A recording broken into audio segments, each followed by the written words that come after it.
आज हम डिस्कस करेंगे पास्ट स्ट्रेटजी ऑफ चाइना, जिसके अंदर हमने कल डिस्कस किया था लास्ट लेक्चर में कि 1978 is an important year in the Chinese economy because before this year the policies were different, economic reforms were different. After this the policies and reforms have changed. तो pre 1978 क्या रहा and post 1978 क्या रहा, ठीक है।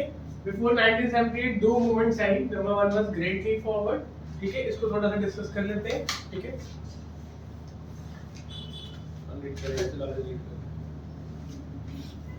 In 1958, a program named Great Leap Forward (GLF) campaign was initiated by Mao. Campaign, underline campaign, year 1958, ठीक है।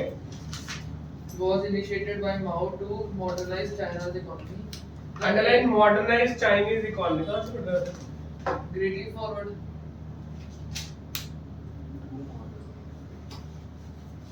मैंने क्या बोला?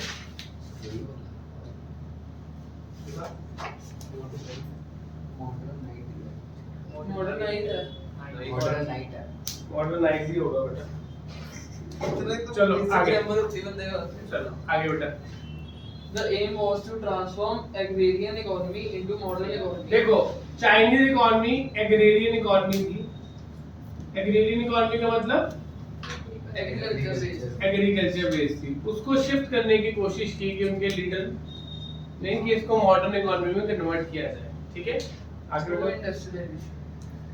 Through rapid industrialization. इंडस्ट्रियलाइजेशन को इसका मतलब इनिशियली चाइना की जब इंडिपेंडेंस हुई तो इंडस्ट्रियलाइजेशन के ऊपर पहले बहुत फोकस चला गया। जैसे हमने कहा कि हम फेल हुए पीएसयूज के थ्रू, चाइनीज भी इस तरह से फेल हुए थे। वो इंडस्ट्रियलाइजेशन खुद करना चाहते थे लेकिन कर नहीं पाए, ठीक है ना, टिल 1978, उसके बाद कर पाए, ठीक है। तो हम लोग भी पीएसयूज के थ्रू नहीं कर पाए। They have kind of similarity but evolving years अलग हैं, तो पांच अलग हैं, ठीक है। आगे बेटा। Under this program, people were encouraged to set up industries in their backyard. Setup industries in your backyard, हर एक बंदे को प्रमोट किया जाता था कि उनके घर में, उनके पास जहाँ जहाँ पे जगह है अपने बैकयार्ड में, अपने बिल्डिंग के अंदर एक छोटी मोटी फैक्ट्री लगाई जाए, स्मॉल स्केल इंडस्ट्री सेटअप की जाए, क्योंकि बैकयार्ड में स्मॉल स्केल इंडस्ट्री की लग सकती है, ठीक है। In rural areas, communes were started. ये बहुत इंपॉर्टेंट है, कई बार रेफर होता है। What do you mean by communes? Communes क्या होता है? A sort of community for a common purpose with a common objective with a common government guidance. तो गवर्नमेंट कुछ लोगों को कॉमन तरह की चीजें प्रोवाइड कर देते हैं और कम्युनिटी बिल्ड कर देती है, ठीक है। कम्यून्स क्या होते हैं, उसके डिटेल डेफिनेशन लिखिए, बोल बेटा। Communes की definition में commune is a system of, लिखा नहीं आ गया बीच में से, सर उसकी अनोट definition बोल। Commune is a system of collective farming under which people were made to cultivate farmland in China. Chinese government ने क्या किया, अप्रोक्सीमेटली 26,000 कम्यून्स बनाए थे, जिसके अंदर गवर्नमेंट ने क्या बोला कि आपको हम ये लैंड देते हैं, आपको हम बताते हैं कैसे आउटपुट प्रोड्यूस करनी है, आप एक common type of crop according to a particular area grow करो। ऐसा नहीं है कि एक लैंड है उसका A part, B part, C part सब एक जैसा ग्रो कर रहे हैं, सब कॉमन टाइप की इकोनॉमी ऑफ स्केल क्रिएट करने की कोशिश की, ठीक है। In 1958 there were 26,000 communes covering almost entire population. कई बार 1 मार्क्स में आया है कि कितने कम्यून्स एस्टेब्लिश किए गए थे।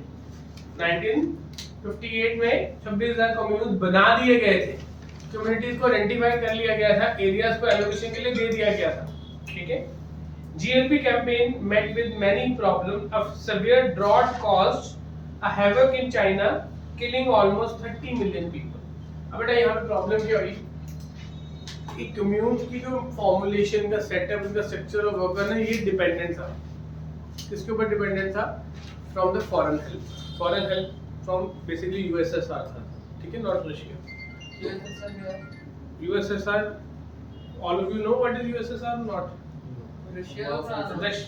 इसका बेटा, ठीक है। रशिया जो आज हम कंट्री देख रहे हैं, ये पहले यूएसएसआर के नाम से एक बड़ा कंट्री था, जो कि वर्ल्ड वॉर 2 के बाद अमेरिका एंड यूएसएसआर में एक कोल्ड वॉर चलती थी, और ये ब्रेक डाउन होके मैनी पार्ट्स बने डिफरेंट। इसको हम ज्योग्राफिकल और हिस्टोरिकल एस्पेक्ट से पढ़ें। यूक्रेन जो आज रशिया उस पर अटैक कर रहा है, at that time Ukraine and many parts of Europe were part of USSR. One of the Soviet union कहते थे उसको, ठीक है ना, तो इसको सोवियत यूनियन यूएसएसआर कहते थे। तो basically Soviet Union was very capable super power during world war 1 and 2, according to the land area, according to the resources, according to the many other things. तो रशिया की help से China ने कुछ grow करना शुरू किया था, लेकिन रशिया ने because of their economic fall down, उनका खुद फॉल डाउन हो गया, उन्होंने अपना हाथ पीछे कर लिया। दे इमीडिएटली आउट ऑफ, एक होता है ना कि आप सपोर्ट नहीं दे रहे, एक होता सपोर्ट दिया बिल्कुल खींच रही सपोर्ट। तो व्हाट हैपेंड कि एकदम से फूड ग्रेन्स के लिए जो सप्लाई, जो पेस्टिसाइड्स या जो भी टेक्निक्स या जो भी सप्लाई चेन क्रिएट की गई थी, वो सप्लाई चेन फॉल्ट होगी। उसके कारण क्या हुआ, एग्रीकल्चर लैंड बैरन होना शुरू हो गया, आउटपुट हमें जीरो होनी शुरू होगी। और 1960 से लेकर अराउंड 59-60 के आसपास चाइना में बहुत बड़ा एक भूखमरी हुई थी कि खाने को नहीं लोगों को सामान मिला था, ड्रॉट आया था, सूखा पड़ा था। They didn't have modern techniques, they were dependent upon agriculture sector, because of which 30 million कितने हो गए, 3 करोड़ लोग मर गए थे। इंडिया में ऐसा कब हुआ था, बंगाल में हुआ था 1940s के आसपास, ठीक है ना। हाँ, तो वो ब्रिटिशर्स के कारण हुआ था क्योंकि वो सारा खाना वॉर के लिए ले जाते थे, ठीक है। इंडिया में भी ऐसे छोटे छोटे रीजनल लेवल पे हुए हैं, लेकिन ये एक बहुत बड़ी प्रॉब्लम फेस की थी चाइना ने। तो चाइनीज गवर्नमेंट को, उनके जो लीडर थे मिस्टर माओ, उनको ये समझ आई कि हमें अपने ऊपर सेल्फ सफिशिएंट और सेल्फ डिपेंडेंट बनना पड़ेगा। तो दैट्स व्हाई इस चीज को किया गया, लेकिन ये फेल हो गया। बेसिकली इसमें कोशिश क्या की गई, एग्रीकल्चर इकोनॉमी से कहां शिफ्ट किया जाए, पर आपका एग्रीकल्चर रॉ मटेरियल वेस्ट हो गया, तो this totally collapse. China went into war with India in 1962 and 65। तो 1960 से लेकर 65 चाइनीज गवर्नमेंट के लिए भी बहुत डार्क पीरियड रहा है, क्योंकि रिसोर्सेज की डिस्ट्रक्शन, ग्रोथ नहीं है, लोगों के पास खाना नहीं है, many things happen that time, aggressive leadership, over aggressive leadership। तो फिर क्या हुआ, एक दूसरी अप्रोच आई, ठीक है, जो कि 1965 में आई, ठीक है। क्या कहते हैं इसको, ग्रेट प्रोलेस्ट्रियन अप्रोच। अब ग्रेट प्रोलेस्ट्रियन में कुछ पार्ट्स में इसको इंप्लीमेंट किया गया, ठीक है। करिए बेटा इसको 1965 नेम अंडरलाइन करो, माओ ज़ेडोंग उसका नाम था, लीडर का full name. Introduce the great proletarian culture revolution, जो कि 10 साल चली अप्रोक्सीमेटली 1966 से 76 तक। कहां से पढ़ रहे हो sir? Mao Zedong, chairman of Chinese Communist Party during the post 1978 period, China introduced economic reforms कुछ by अलग लिखा हुआ है क्या तुमने? यहाँ माओ ज़ेडोंग से नहीं बनता।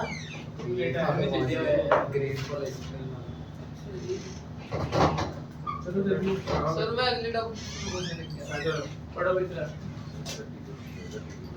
खत्म करके जाना। चलो हाँ, In 1965, Mao Zedong introduced GPCR 1966 to 76, एक फेज याद रखना है कि इसका फेज कौन सा था, ये 10 साल का फेज था। आगे under which students and professionals were sent countryside to learn and grow. Students और प्रोफेशनल्स को कंट्री साइड, मतलब कंट्री से बाहर, यूरोप में, अमेरिका में, कनाडा में, जहाँ पे भी जिस चीज की बेटर अपॉर्चुनिटी और सर्विस अवेलेबल थी, वहाँ सीखने के लिए भेजा गया, ताकि जाओ वहां से सीख के और आके कंट्री में जो हमारा फेलियर क्या हुआ, क्योंकि हम दूसरे पे डिपेंडेंट थे कि वो हमें सपोर्ट देंगे, वो टेक्नोलॉजी देंगे, वो हमें प्रोवाइड करेंगे स्ट्रक्चर। लेकिन अब उन्होंने कहा हम अपने आप को कैपेबल बनाए कि हम स्ट्रक्चर ही क्रिएट करेंगे, ठीक है। आगे बेटा, सर आगे वाली लाइन समझ नहीं आई। However, when Russia, लिखा हुआ बाकी सबने, however when Russia has conflicts with China, it withdrawn its professional, ये लिखी हुई है ना सबने, हाँ जी, ठीक है। Who earlier sent? हाँ, ये लाइन का सेंस लिखो। How when Russia had conflicts with China, it withdrew its professional help, लिखो, professional help, who earlier, which was earlier sent, इस लाइन को ठीक करो, which was earlier sent to China to help in industrialization। ये आएगा with its professionals who earlier were sent to China, इन्होंने पहले ऐसे प्रोफेशनल्स लिखा हुआ है, वो भी ठीक है, ठीक है। इट विड्रू, मतलब अपने प्रोफेशनल लोगों को रशिया ने चाइना में भेजा हुआ था, उसको विड्रू कर लिया, क्योंकि अब होता जब वॉर हुई थी 1962 और 65 में, रशिया ने इंटरफेयर किया था, तो इंडिया अपना डिफेंस कर पाया था। इंडिया लॉस्ट दैट वॉर, ये बात पता है आपको? इंडिया ने वो वॉर में सरेंडर किया था चाइना के आगे, और रशिया के एफर्ट्स के कारण इंडिया उसको बहुत ज्यादा एरिया ऑक्यूपाई करने से बचा पाया। ठीक है, तो कुछ कॉन्फ्लिक्ट्स अराइज हो गए रशिया के चाइनीज गवर्नमेंट के बीच में आपस में, that's why the policy was there. ठीक है, चलो आगे बेटा, ड्यूरिंग द पोस्ट 1978 पीरियड, ये दोनों बस एक सिंपल सी बात है क्योंकि अप्रोच क्या रही। ठीक है, the period China introduce economic reform by partially accepting the principle of market economy. तो इसका मतलब 1978 के बाद उन्होंने कौन से प्रिंसिपल फॉलो किए? मार्केट इकोनॉमी किसको कहते हैं? फ्री इकोनॉमी, मार्केट का डिमांड एंड सप्लाई के फोर्सेस को चलने देना। ठीक है, तो मैं लिखा हुआ है, चल आगे देखते हैं। In first phase close economy से ओपन इकोनॉमी किया, इसके फेजेस हुए। फेज नंबर 1, फर्स्ट फेज था वो बेटा, Closed economy, so बेटा इन फर्स्ट फेज, इसके बाद एक्सपेंशन स्टार्ट होती है। तो कौन उठा लिया? बात चल रही है। Hello First phase of economic reform. In the first phase, reforms were introduced in agriculture. तो ये अंडरलाइन एग्रीकल्चर सेक्टर। पहले फेज में कब स्टार्ट हुए हमारे?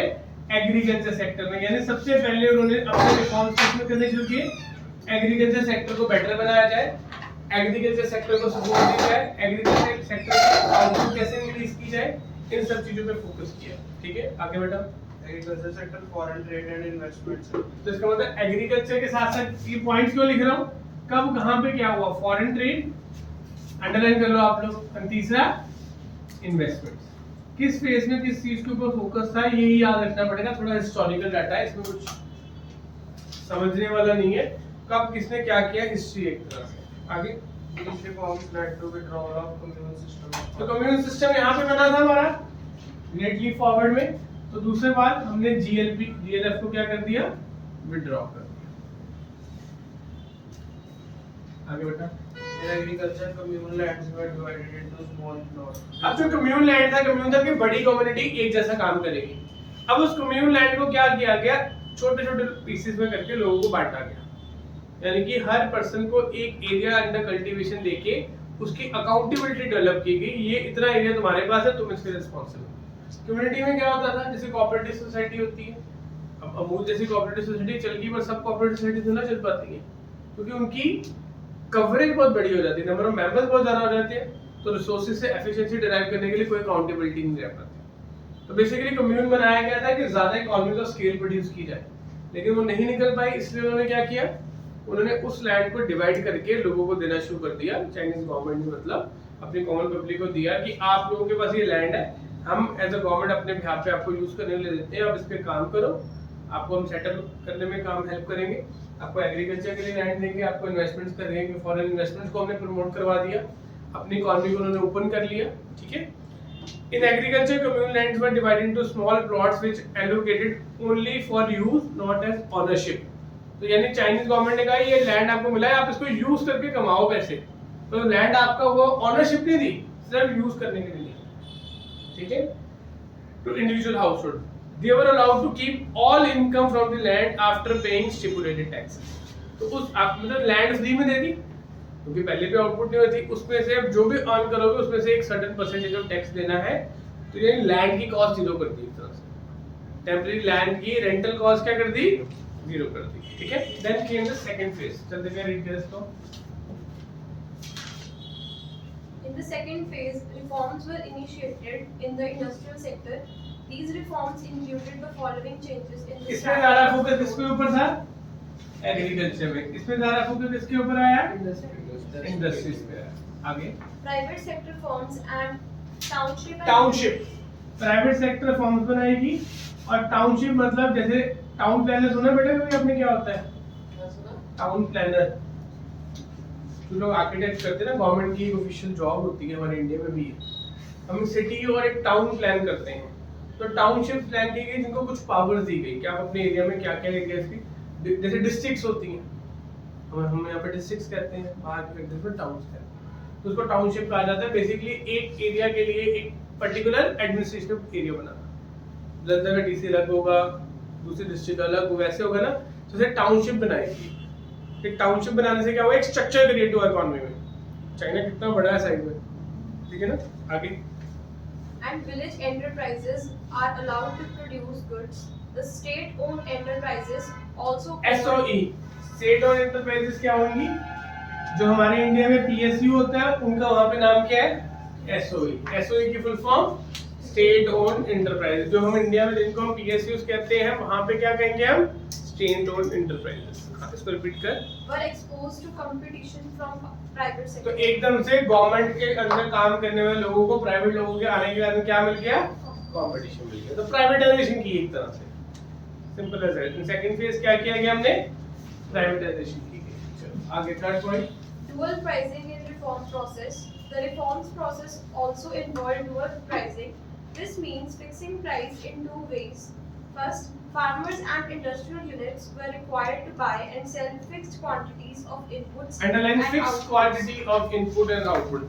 ये कोटास पहले सेट कर दिए गए कि इतना सामान आप खरीदोगे और इतना सामान आपको का बिकेगा ही बिकेगा। यानी कि हमने परचेज एंड सेल की क्वांटिटी से फिक्स कर दी। ठीक है, तो हर पर्सन को पता था कि उसकी मिनिमम क्वांटिटी इतनी परचेज होगी, इतनी क्वांटिटी सेल होगी। आगे On the basis of price fixed by government. Secondly, for other underline transactions. Basis of price fixed by the government. तो इसमें प्राइस कौन फिक्स कर रहा है? गवर्नमेंट फिक्स कर रही है। आपको पता है आज भी काफी सारी चीजों में चाइना में इंडस्ट्री के गुड्स के प्राइसेस कौन फिक्स करता है? गवर्नमेंट। बट उसको प्रॉफिटेबल बनाना, उसमें रिसोर्सेज देना, ह्यूमन डेवलपमेंट का ध्यान देना, जीडीपी का ध्यान देना, वो किसकी ड्यूटी है? चाइनीज गवर्नमेंट की। तो कितने सारे इंडस्ट्रीज ऐसे हैं जिनको एक गवर्नमेंट सर्टेन प्रॉफिट देती है कि हाँ जी आप पहले 10 मिलियन, पहले 5 मिलियन रख लो, बाकी सारा हमारा है। ऐसा भी होता है चाइना में, ठीक है ना। अगर लॉसेज होते हैं तो गवर्नमेंट और पैसा भी देती है इसको प्रॉफिटेबल बनाने के लिए, और बड़ा करो, फैक्ट्री का साइज एक्सपेंड करो। Chinese government directly interfere in the workings by managing their prices, by managing their quantities. ऐसा इंडिया में नहीं होता, ठीक है ना। चलो आगे। For other transactions, market force allowed to operate inputs and outputs were sold and purchased at तो market कुछ सेक्टर्स में prices. गवर्नमेंट ने अपना इंटरफेरेंस रख लिया, बाकी सेक्टर्स में गवर्नमेंट ने क्या कह दिया? फ्री मार्केट फोर्सेस, यानी कि demand and supply on the basis of market price. ठीक है, क्लियर है इतनी बात? चलो आगे आ जाओ। ये बहुत एक नई चीज की थी, इंडिया में भी इसको कॉपी करने की कोशिश की है। इंडिया में ये सिर्फ 30-40% सक्सेसफुल हो पाया है। चाइना में ये चीज बहुत ज्यादा सक्सेसफुल हो पाई है।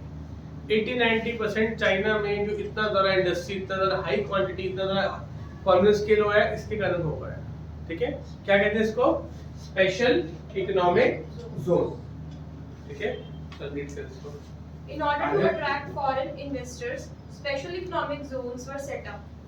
Special economic zones is an area within the country where economic regulations are different as compared to rest of the country. पूरे कंट्री में जो भी रूल्स हैं, टैक्स के रूल, सब्सिडी के रूल, इलेक्ट्रिसिटी का रेट, आपको लैंड के टैक्सेस, जो भी रूल्स है उससे अलग रूल होगा। इंडिया में बहुत सारे ऐसे रेट बने, ऐसे रेट में आपको जैसे फॉर एग्जांपल एक टैक्स हॉलिडे मिलती है। जैसे गवर्नमेंट क्या करती है कि आपको एक एरिया एक टाइम के लिए टैक्स फ्री कर देगी। जो यहाँ पे फैक्ट्री लगाएगा, प्रोडक्ट बनाएगा, 5 साल उसको टैक्स नहीं लगेगा। बिजली सस्ती दे दी जाती है, बिजली फ्री दे दी जाती है, वाटर फ्री, ठीक है ना। फैसिलिटीज कुछ बेटर दी जाती है, लेकिन गवर्नमेंट करती उसी एरिया में है जहाँ पे गवर्नमेंट को लगता है कि कुछ भी नहीं है। वहाँ पे इंडस्ट्री सेटअप करेंगे तो लोग आएंगे तो काम करेंगे, तो वो एरिया डेवलप होगा। ठीक है, टाटा जमशेदपुर जो 1960s में बना था वो SEZ ही बना था पहले। ये जलंधर के आउटस्कर्ट्स पे भी एक SEZ प्रपोज हुआ हुआ है, पता नहीं अभी क्लियर होता है कि नहीं होता।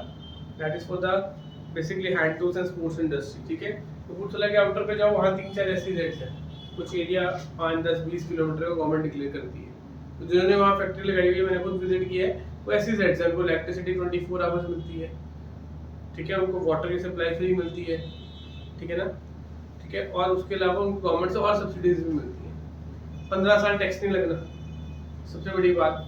तो 15 साल में जब इंडस्ट्री एस्टेब्लिश हो जाएगी, फर्निश हो जाएगी, तो वहाँ पे बेटर हो जाएगा। तो चाइना में भी ऐसे SEZ एस्टेब्लिश किए गए थे। ठीक है, अब SEZ में क्या बेनिफिट है? अर्निंग का बेनिफिट है। किसका बेनिफिट है? क्योंकि प्रॉफिट ज्यादा आएगा ना, खर्चे कम है, टैक्सेस कम है, तो क्या ज्यादा आएगा? प्रॉफिट ज्यादा आएगा। ठीक है, तो उनसे इन्वेस्टमेंट्स आएंगी। क्या आएंगी? SEZ से हमारी इकोनॉमी में क्या इंक्रीज होती है? FDI। तो बेटा आज जैसे कोई भी पर्सन फॉरेन का पूरी दुनिया में इन्वेस्ट करना चाहता है, उसके पास ऑप्शंस है, चाइना में करे, इंडिया में करे, US में करे, जापान में करे। ये वो टाइम है जब सिर्फ चाइना ही एक ऑप्शन थी इन्वेस्टमेंट की। अदर डेवलपिंग नेशन में किसी में पोटेंशियल नहीं था। आज फिर भी कंपैरिजन है, कंपिटिटिवनेस है, तो चाइना को भर भर के एफडीआई मिली 80s में 90s में। इतना पैसा एफडीआई का आया चाइनीज इकोनॉमी के अंदर, तो उन्होंने इतना ज़्यादा इंडस्ट्रियलाइजेशन कर लिया। कैसे बना पाए इतना सिस्टम? पैसा आया तो ही बना पाए ना। कर इसको रीड बेटा। Special economic zone, सही है wording है। are conducive to FDI, helps in increasing FDI, ठीक है। आगे Are conducive to foreign direct investments and get the advantage of lower taxes and tariffs. Low taxes and tariff को underline कर लो। Tariffs क्या होते हैं? Pricing of the government. आगे There are 3 development indicators on the basis of this comparison ये क्या performance. किया? बीच में लाइन मिस कर दी। while many तो दोनों नोट्स अलग क्या हैं? ये वाले और जो फोटो खींची हुई है। While many countries, including India, has set up SEZ, Chinese model has shown greater success than rest of them. ये पूरी दुनिया में बहुत कंट्री ने SEZ को एस्टैब्लिश किए, लेकिन चाइना में SEZ का बेनिफिट सबसे ज़्यादा है। बेटा कोई पॉलिसी किसी जगह अच्छी चलती है, कोई पॉलिसी किसी जगह चलती है, तो चाइनीज गवर्नमेंट को FDI का बूस्ट, इन्वेस्टमेंट का बूस्ट किसने दिया है? SEZ ने दिया। ठीक है, दिस यहाँ पे टॉपिक को खत्म करो। टॉपिक खत्म हो जाता है and we have a new heading. ठीक है, सर ये डेमोग्राफिक